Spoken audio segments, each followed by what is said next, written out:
Kirsty TV is about the power of sharing stories that heal ourselves and heal others. My guests share their most intimate stories and lessons learned along the way.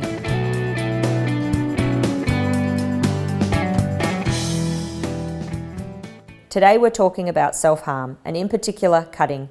In the last 10 years, it appears cutting has begun to emerge as a coping technique among many adolescents.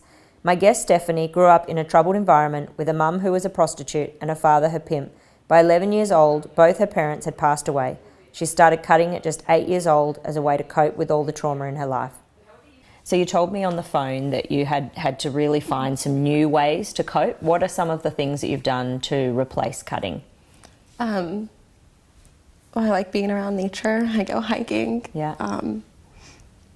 I talk about my feelings, and I still write poetry. Mm-hmm. Journaling, yoga. Oh yeah, yoga too. Yeah, you love yoga? I do. What do you think is important for people out there who are cutting to know? That you don't have to hate yourself. Yeah.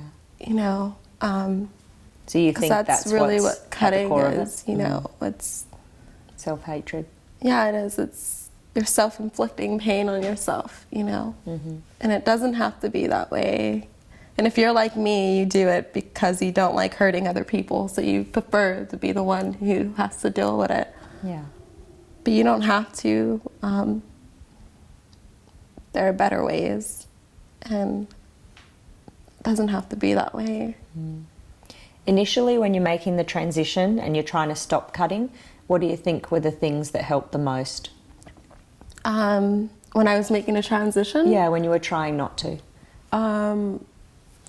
I tried the rubber band method where you like pop yourself with a rubber band. That didn't really help. Honestly, when I first stopped cutting, I read like the Bible, and I would like pray like every single day. I'm not even kidding.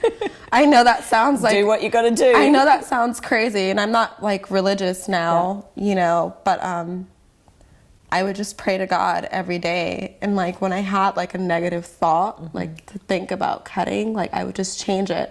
And you know, like even though you have this voice in your head that like tells you, I would just overpower that voice in my head, and I would just keep repeating like, no, Stefanie, no, there's better ways. Or I'll just pray about it. And eventually the urge just lessened. So more positive self-talk, changing the way that you were thinking. Yeah, and therapy too. Catching that thought process. Yeah. Lots of therapy.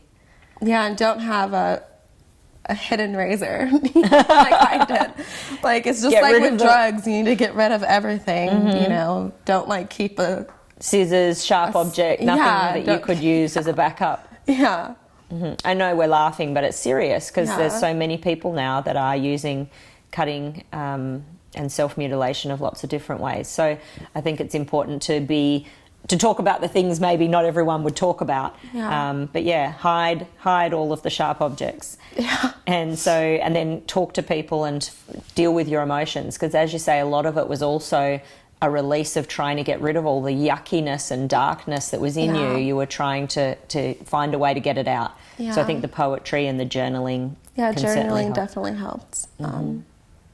And for everyone it's different. Some people are trying to numb stuff, some are not wanting to think, some are wanting to feel pain, to change pain. Yeah. So I think you've got to find the coping strategy that replaces that for you. Thank you for everything you gave. I look forward to seeing you next time on Kirsty TV. Don't forget to subscribe to the channel below, Facebook us or tweet us, and we'll see you soon.